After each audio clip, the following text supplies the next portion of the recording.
Do you know what time it is?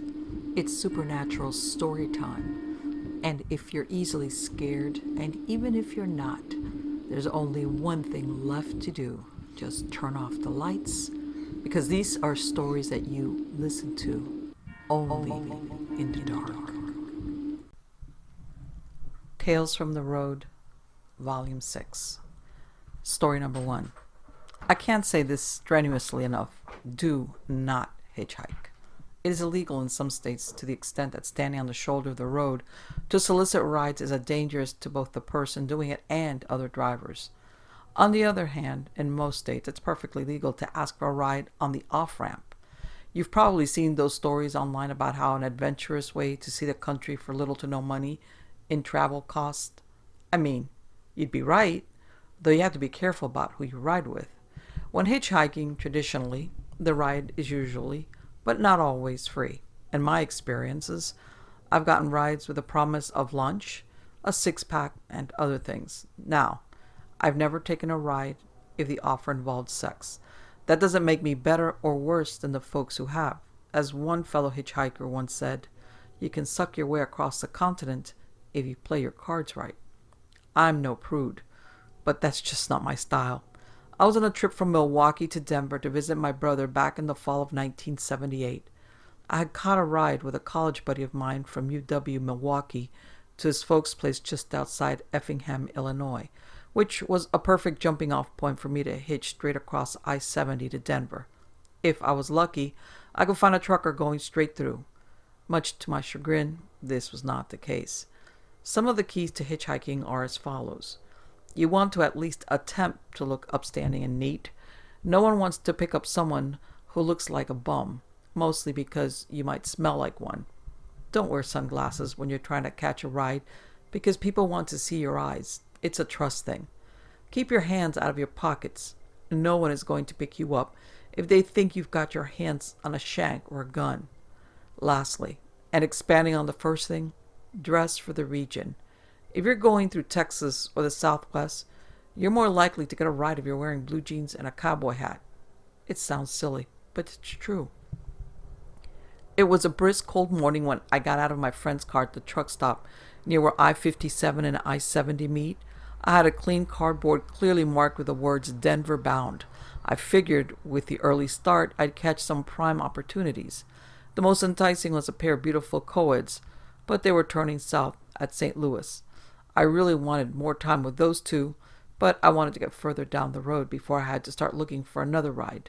The next was a trucker going all the way to Denver, but the look of him was off. He was a large man from eastern Tennessee, and the way he looked me up and down made my skin crawl, so I passed. I walked into the truck stop, and I had an open-faced roast beef sandwich for lunch. I let it and a couple of cups of coffee warm me up. I eyed the faces around me at the oval counter, mostly truckers, some traveling sales types, and one guy who looked like he didn't belong at all. He was dressed all wrong for the weather, in a Hawaiian shirt, Bermuda shorts, and knee-high socks with sandals.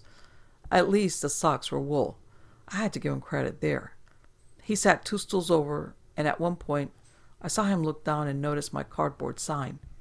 Denver, huh? I nodded, my mouth full of mashed potatoes and roast beef. I finished my mouthful and said, yes, sir. Headed to visit my brother. He lives just north in Boulder. The stranger mulled his over as he chewed. You young man are in luck. I'm running a load of hops to the Coors Brewery up there in Golden. Name's Chester. He had been wiping his hands with a napkin and then held one out. I'm Sebastian. Pleased to meet you. I shook his gnarled, calloused hand. This man had been a hard worker his whole life, and you could tell just from those hands. Just a tiny bit taken aback, I asked, that simple? I could be some tricky grafter for all you know. I might take you for all you've got when you least expect it. Chester let out a hearty chuckle. I know what you're saying, son, and let me put it plainly. He looked into my eyes and grinned with a most disarming smile. I've seen a million faces in all my years, and if I know anything, it's a trustworthy face. You've got one. It was like a weight lifted off my shoulders. I appreciate the endorsement. I couldn't help myself. So, Chester, what's with the get-up? You know, it's about 40 degrees out there, right? He chuckled and said, Sebastian, I grew up out in the middle of nowhere in Alaska. This is still shorts weather. I admitted my ignorance of Alaskan climes and people's propensity to flaunt what common sense would dictate as acceptable garb in that harsh environs. I'm ready whenever you are, sir. That is, if you're ready to roll. Chester looked at his empty plate, then at me. Well, I gotta hit the John and fuel my truck, then I'll be ready to beat feet. Meet me out at the fuel island. I drive a bright green Kenworth. Can't miss it. I couldn't believe my luck. So I figured I'd grab something as a thank you. I noticed Chester had a pack of Marlboros in his shirt pocket, so I went to the gas station counter and grabbed a carton. Less than $5 in 1978. Not a bad deal for a ride halfway across the country, in my opinion. I grabbed a few snacks myself and headed out to the fuel island, where Chester was there fueling his bright green Cranworth. He wasn't kidding when he said you couldn't miss it, particularly with a large WW2 nose art-style painting of a naked woman on the sleeper portion of the truck. The words "Leisurely Pursuit" in large swooping red script. Some would have called it garish if it weren't so artfully done. Wow, she's a beaut, Chester. I had to speak loudly to be heard over the rumble of at least a dozen nearby trucks. Chester affectionately patted the driver's side fender as he looked at his rig. Yep, she's brand new. I haven't even cracked 20,000 miles on her yet. Got her with a 400 horsepower Cummins engine. Purrs like a kitten. Go on and throw your gear up in the passenger side. I climbed up into the cab, and the spacious interior took me by surprise. It was the cleanest truck I'd ever been in. There were no spots, no ashes. It didn't even smell like a smoker's truck. Chester climbed up and started the truck with a roar. A sound always sent a shiver up my spine, like some leviathan waking from a long slumber. And we're off, he said, as he shifted into gear and let the clouch out smoothly. Should be to Denver by 5 or 6 in the morning. You have someone picking you up somewhere thereabouts? I thought about that. I told my brother I'd be there in a few days, but I never told my family that I'd hitchhike. They'd go into an apoplectic fit. Yeah, I told my brother that I'd call him from the Greyhound station once I got into Denver. Chester grinned and nodded abruptly and said, Sounds like we got it all figured and done except the driving then. So tell about you, Sebastian. Why not take the bus or something like that? That was an easy question. It's cheaper this way and you don't meet nearly as interesting people on the bus. That reminded me. I pulled the carton of Marlboros out of my bag and held them out to Chester. For your troubles, kind sir. Well, shit fire and save the matches. How'd you guess what I smoke? Thanks, kid. He placed the carton in an overhead cubbyhole. We talked about friends and family as the miles rolled on. Somewhere around midnight, Chester said, Hey, kid, you ever drive one of these? I told him I drove stick, but I'd never driven anything bigger than my granddad's Chevy pickup. Chester chuckled and pulled the rig over to the side of the road. No time like the present. We have about 250 miles to go. I'm about beat, and there's nothing but open, practically deserted highway between here and there. But he already had the vehicle parked and had hopped down to the ground, where he proceeded to take a piss. As I climbed down and did the same, Chester walked around the vehicle, thumping each tire with a short-handled sledgehammer.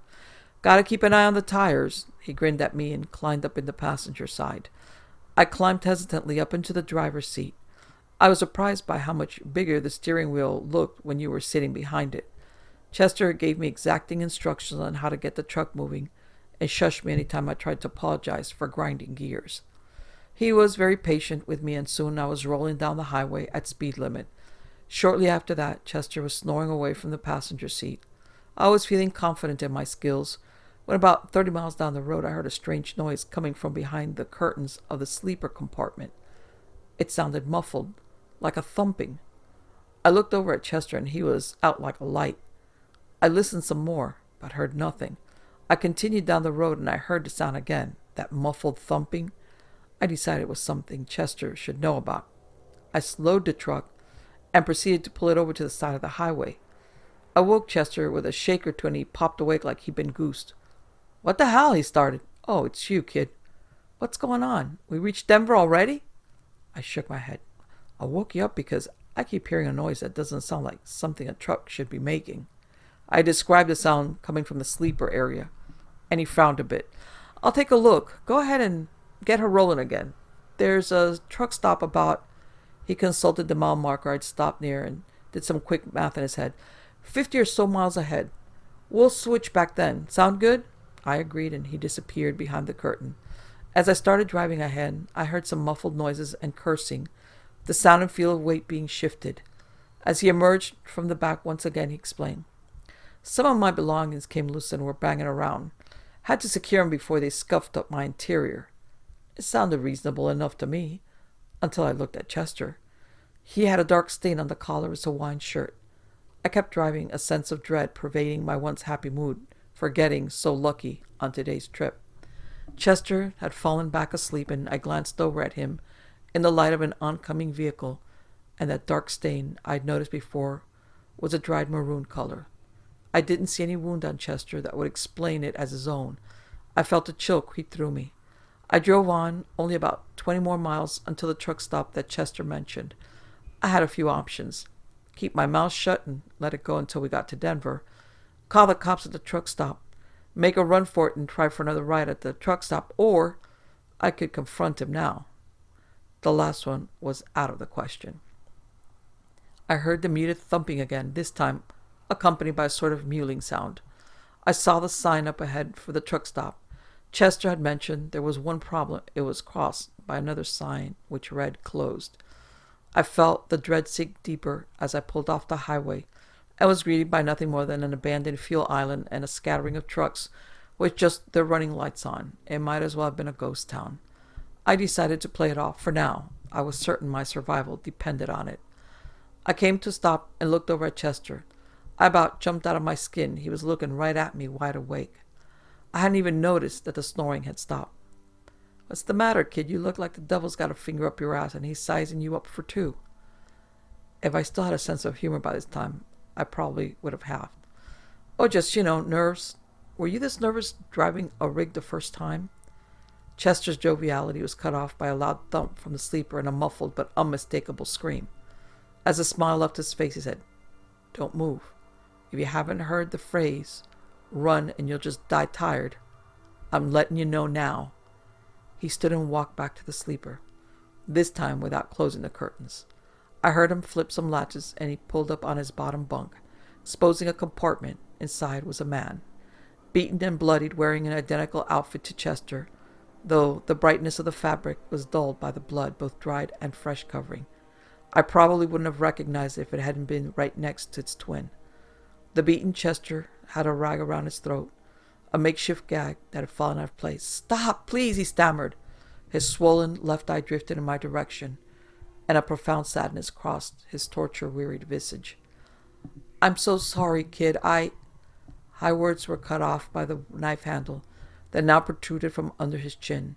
The glint of the blade could be seen between his cracked lips as blood poured from his mouth and seeped from the corners of his eyes as they rolled upward into his skull as if they were trying to trace the path of the blade. I heard heavy, rapid breathing and realized it was coming from me. My heart was pounding in both my chest and my temples. Relax, kid. You think you're upset? I was hoping to ride this one at least until San Francisco. His voice became disjointed, sounding like each word was pain. He turned to me and I swallowed a scream as Chester's face began to lose its shape. Individual features dropped off, the nose, lips, and ears all slid down the once bright Hawaiian shirt, which had begun to fade, and slapped wetly to the rubberized floor of the truck. Chester's long, hippie-like do fell from the scalp. It was like watching the ravages of cancer treatment in fast forward. The only thing that remained were the bright eyes, staring. The rest of his skull was smooth, like clay, ready to be molded. The thing that had been Chester brushed the remains of the viscera that used to be his identity from his shirt as if they were breadcrumbs. I sat there in a horrified paralysis as he sat in the passenger seat facing me. I had been so transfixed on Chester's face that I hadn't noticed his hand had become featureless as well, until one reached for mine. I tried to jerk my hand away, but his struck with snake-like quickness, the initially dough-like looking appendages enveloping mine. I felt 1,000 little pricks along my flesh where his touched mine. I felt dizzy and somewhat reassured, until I looked up to where Chester's face was.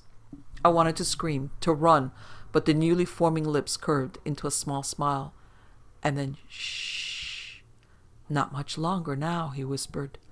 His eyes before me slowly yet fluidly changed from a dull gray to dark blue of sapphires, the hair that sprouted from his wiggling scalp, a shiny light brown, run through with subtle blonde highlights.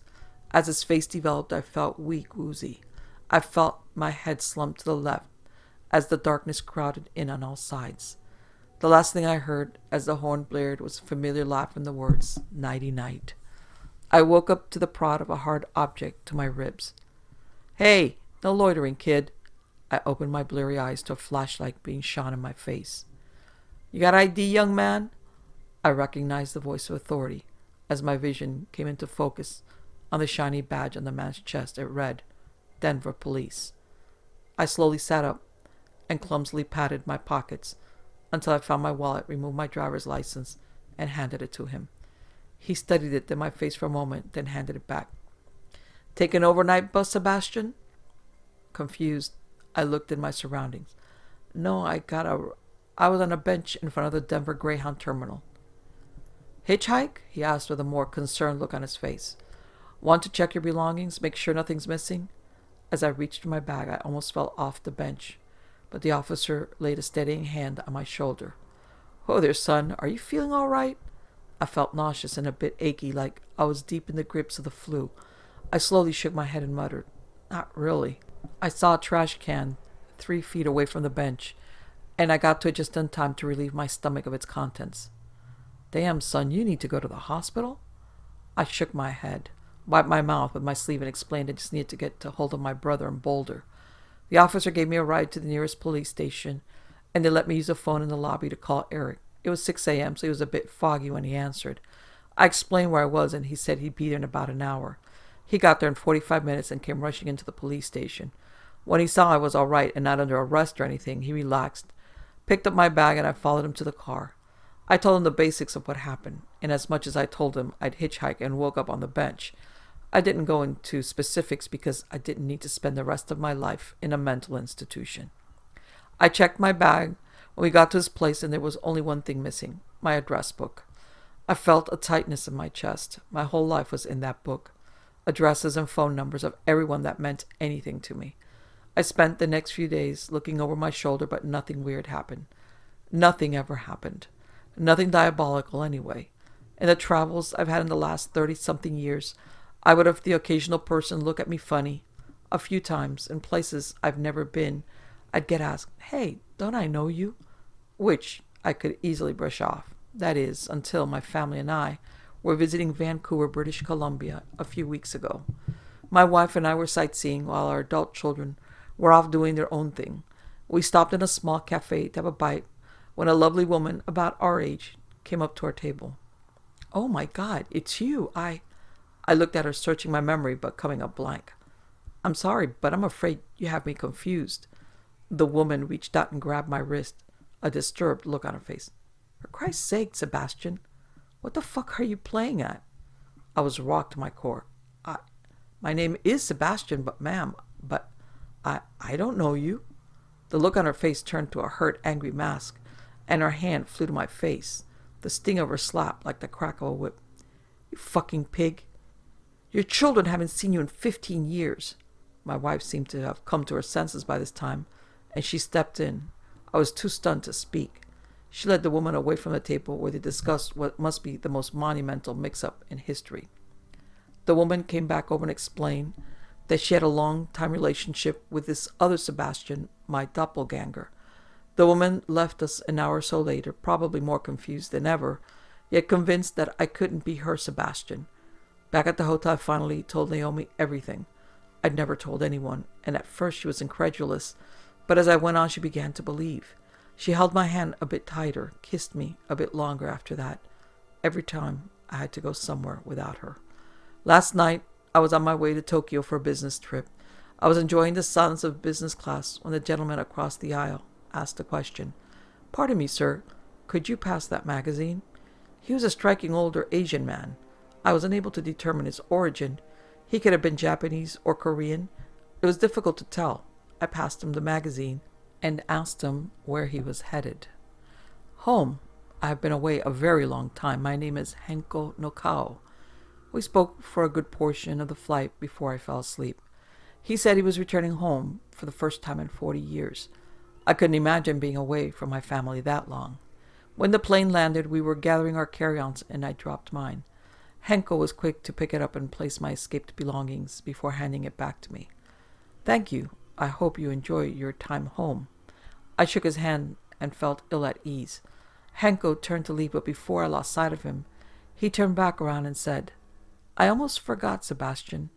I never thanked you for those cigarettes. I stood there, feet glued to the floor, my brain unable to process what just transpired.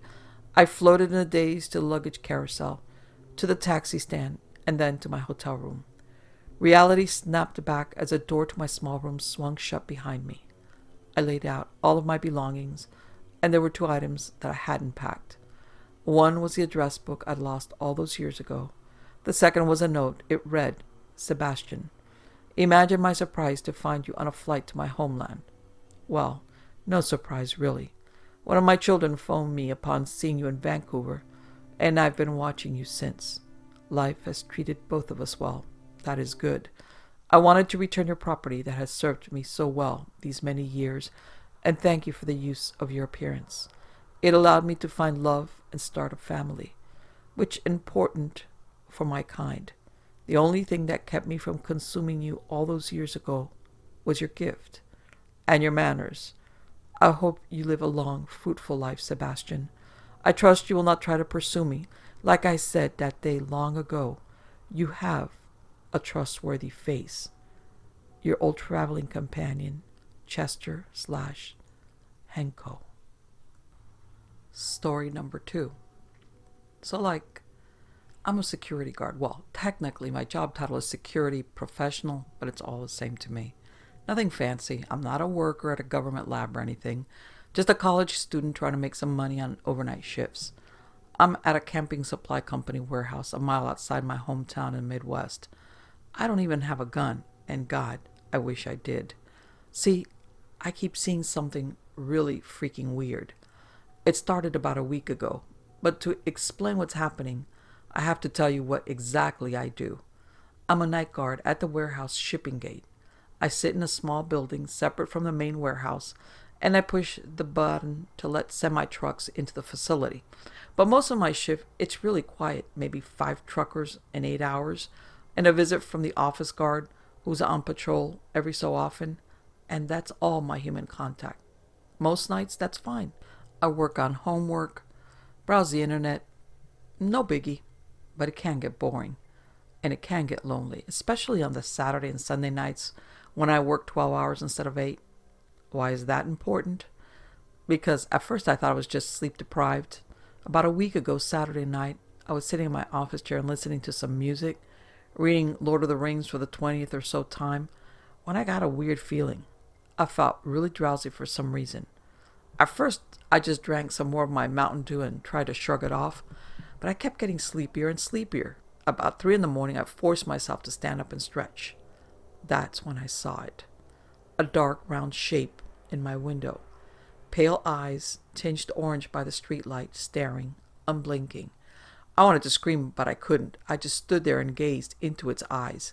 It started to move slowly along the front of my building, towards the side of my office where the entrance is. At the same time, I felt an unspeakable urge to sit down and sleep. At the most lucky of moments, it registered in the back of my mind that headlights were coming up the road. A large red truck turned into the drive under the streetlights, and just like that, the spell was broken. I came back into reality with jarring speed and watched as a dark figure scurried off the driveway into the grassy field next to the facility and disappeared. I was loath to leave the building, but I did my job. The driver was one of my regulars, a guy I see most nights a week, so I felt comfortable asking him if he saw anything when he drove up. He did not.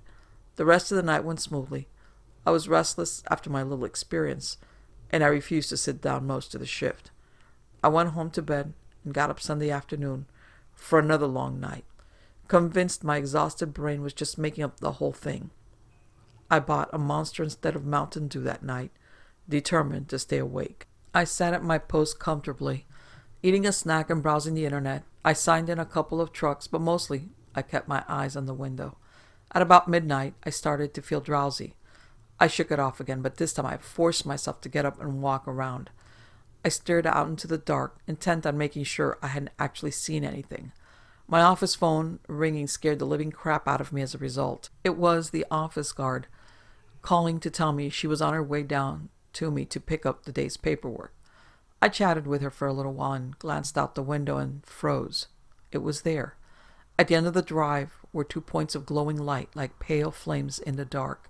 They were moving, bobbing up about in the darkness, staying in the edge of the pools of light cast by the street lights, slowly meandering towards my post. I suddenly felt a suffocating weight in my head. Vaguely, I heard the office guard repeating my last name. Growing more alarmed as she did so, it sounded like she was underwater. My eyelids grew heavier and heavier as I struggled to keep my eyes on the lights, now about halfway to me, and the dark, shadowy shape they were embedded in. In the back of my head, it registered that the office guard was yelling into the phone, asking if I was okay. I wanted to say something. A little voice in the back of my head was screaming for me to say something, anything. The office guard said something to the effect of, "I'll be there soon. What's going on?" before hanging up. The lights were almost to me, and I felt strangely light. I felt a strong urge to walk outside. Every bone in my body protested, but I slowly dragged my feet towards the door. Suddenly, the lights disappeared, and whatever they were attached to disappeared into the long grass again. The office guard had arrived with a golf cart-like vehicle driven on patrols. As I registered where I was again, she ushered me indoors, asking what had happened. I explained, and she got deadly quiet and said nothing. But she stayed with me most of the night until I left at 7 in the morning. Monday afternoon, I woke up to get ready for class and saw a voicemail from my supervisor. Apparently, I was getting the week off with pay. Thank God. But every night that week, I dream about the lights. They opened up before me like great pools of water, glowing eternally deep. I woke up in cold sweats multiple nights. Wednesday night, I got home late from a friend's house, and I could have sworn the lights were in my rearview mirror half the drive home, but I was so dead tired I couldn't be sure. And now, I'm back at work, and I'm getting drowsy. I think I'm going to call the office guard. I think the lights are here. Story number 3. Our next tale comes from Sandra. She's a former driver turned dispatcher that I met in my travels. She tends to be a little skittish, but you'll understand why. I've transcribed her words below. Hello? Testing 1, 2, 3? Okay, here goes. Sandra lights what is probably her 17th cigarette of the day and exhales. I suppose I should start with a little background. My name is Sandra Dunbar. I drove a truck for almost 30 years and retired, but after my husband Lou died, I needed to get out of the house, so I took a job as a dispatcher at a place in Denver. Lou was a sweet man. A lot of gals will say that their man is sweet, but Lou was a real keeper. He was my keeper for 27 years anyway. But I'll get back to that.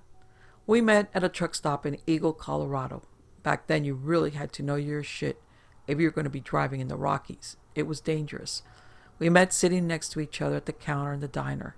I was a fiery redhead in those days with a maiden name O'Halloran. I was full of piss and vinegar, ready and willing to prove myself in a male-dominated profession. Lou, he understood that and encouraged it. We talked for hours, and when it was finally time for us to go to bed, it was to our separate trucks. He gave me his mother's address and asked me to write him sometime. I wrote Lou, hoping I didn't seem too desperate. When I arrived at my grandmother's home 3 weeks later, there was a letter waiting for me from one Louis Dunbar. We wrote each other for almost a year before we were able to finally find the time to be together.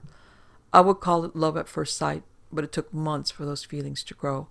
We were married after another year of letters and meetings where we could manage them. We became partners, not just in life, but in business, and Dunbar Trucking was born. We drove together and we saw everything from Alaska all the way to Mexico City. I wouldn't trade those years for anything. Not one day or week or month. Well, except maybe that one day. It was in October of 1973. If you're old enough, you'll remember that we were suffering a gas shortage due to the United States' support of Israel during the Yom Kippur War, and the Middle Eastern oil-producing nations, OPEC, placed an embargo on oil sales. It was a mess. Long lines to buy gas, sometimes only to get stranded when the pumps would dry up. Some of our customers were understanding, but for most, it was just business. This day in particular, Lou and I were hauling large industrial rolls of paper from a mill in Wisconsin to a printing company in Phoenix. We hit a few close calls, but were rolling just fine until we got to Gunnison, Colorado, off the now infamous US 50. We were sitting at about an eighth of a tank when I drove the rig into town and nudged Lou awake. "Darling, fuel time," I hollered over the roar of the engine. I heard him stretch, and he plopped into the passenger seat, grabbing the logbook. He promptly dropped the book when he looked up ahead and saw the line. It must have stretched 2 miles by the time we queued up. We were moving at about a car length every 5 minutes, and it seemed hours before the gas station was even in sight. We were about 5 cars from the driveway when someone walked out and placed an out-of-gas sign up. Through the chorus of angry honks and curses, I heard Lou swear under his breath. "Damn it. Well, Buttercup, you want to find a place to park this thing, or do you want to hunt down a phone to call the receiver?" I opted to find the phone after being cooped up in the truck for the last 12 hours. I needed to stretch my legs. I walked up to the station manager, who was waving people off, and asked if they had a payphone. "Yes, ma'am, we got one round the side," and he pointed vaguely to the corner of the building. When I rounded the corner, I saw a line about 15 deep, waiting to use the phone. I turned around and went in search of another payphone. I was walking on the side of the road for about a quarter of a mile when I came to a vacant parking lot. There appeared to have been a building that had burned to the ground. All that remained was a blackened foundation with tattered "Police Crime Scene, Do Not Cross" tape that looked like it had been there a very long time. I caught the shiny wink of chrome back near the tree line of the lot and walked toward it. On the sides of the square were the telltale blue of a payphone. I quickened my pace, looking around to be sure no one else was in the vicinity and would race me for the phone. I picked up the receiver and placed it to my ear after checking to be sure there was nothing disgusting on the earpiece. Bad experience. Finding it blessedly clean, I frowned when dead silence met my ears. I looked at the cradle and noticed that the metal lever was still in the down position. I reached out and gave it upward. The flick, the sweet sound of a dial tone made me smile. I called a distributor in Arizona. They were less than understanding in regards to the embargo causing issues with their supply chain, and I tried to cajole them into a state of appeasement, which wasn't easy, but I managed it, just barely. They afforded us an extra 3 days to get the rolls to the warehouse. I hung up and stood there shaking, angry with a whole situation that was out of my control. I took a cigarette out of my purse and was about to light it when I heard what sounded like whispering coming from the trees, about 15 feet from where I was standing. A breeze blew strong and steady from the trees and extinguished my lighter. I tried again with the same results. I turned around and put my back to the woods, blocking my cigarette from the annoyingly persistent wind. I got the cigarette lit and stood there enjoying the nearly perfect weather. The whispering sound in the woods, which I dismissed as wind in the leaves, grew a bit louder. Closer, it made the hair on the back of my neck stand on end. I turned around to face the trees and saw a set of antlers moving through the trees, but it seemed what they were attached to wasn't tall enough to show above the thick underbrush. My curiosity got the better of me, and I was about to step into the woods and investigate when I was scared out of my wits by the loud brrr of the horn on a semi-tractor.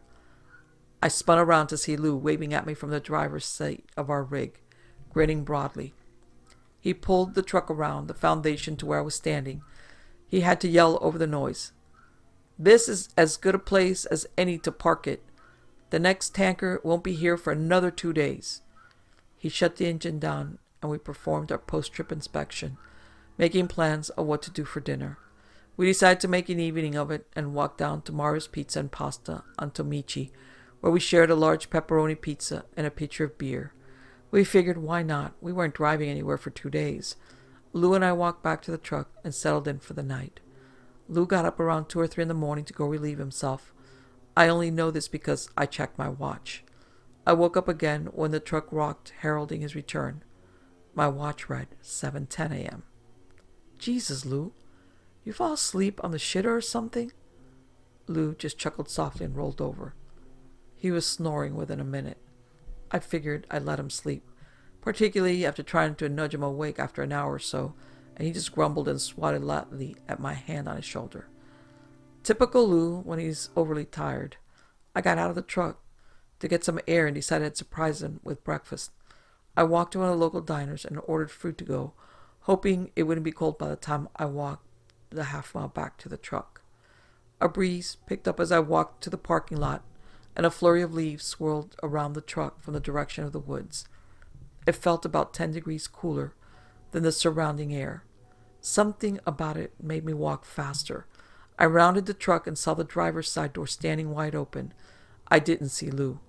I walked up to the truck and climbed in, setting the food on the passenger seat as I leaned over and looked into the sleeping compartment. The truck was empty. I hopped down from the step and turned. Lou? No answer. Something white caught my eye on the edge of the forest, a sock. I walked to it and picked it up. It was Lou's.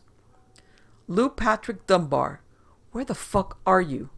In response, there was a giggle off to my right. Not a Lou giggle, it was higher, like a small child. I dropped the sock and moved as quickly through the woods as the rooty underbrush would allow. I heard indistinct mumbling ahead and went in that direction.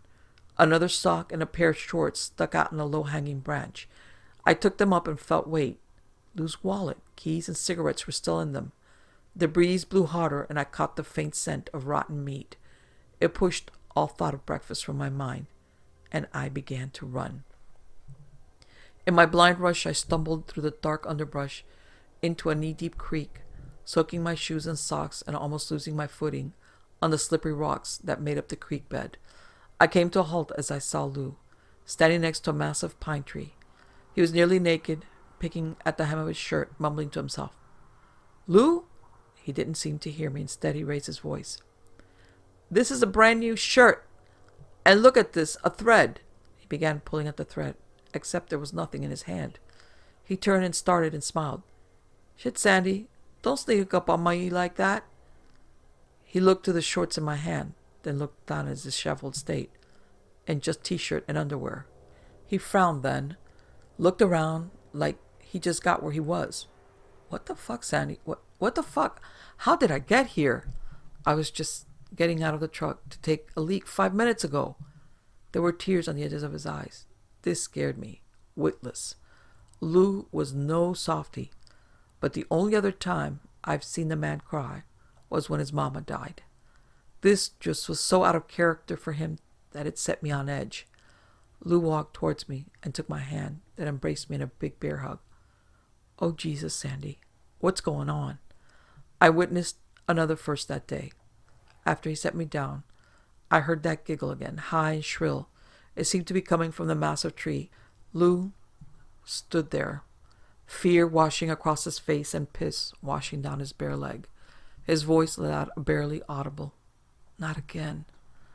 I felt myself grow stronger and gripped Lou by his chin and made him focus on me. Run with me, Louie, run! And so we ran, crashing through the forest until we came out into the lot where the truck was parked. The door was still wide open, and I pushed Lou up and in ahead of me and slammed it shut, locking us in and shutting the curtains. It was dark inside the rig, and I could smell the fear and stale piss thick in the air. I peeked out through the curtain in the direction of the woods, and there was nothing, just the sock I'd abandoned earlier, a stark white amongst the brown dead leaves. Lou slept until about midnight and said he had to go to the bathroom. I made him pee in a bottle. I looked out the curtains again and froze. There was someone, standing on the edge of the forest. It was a little girl, but no, it wasn't a little girl at all. It was a thing. It had the body of a little girl wearing a rawhide Native American dress. I remember seeing something like it years later in a book about the Ute Nation.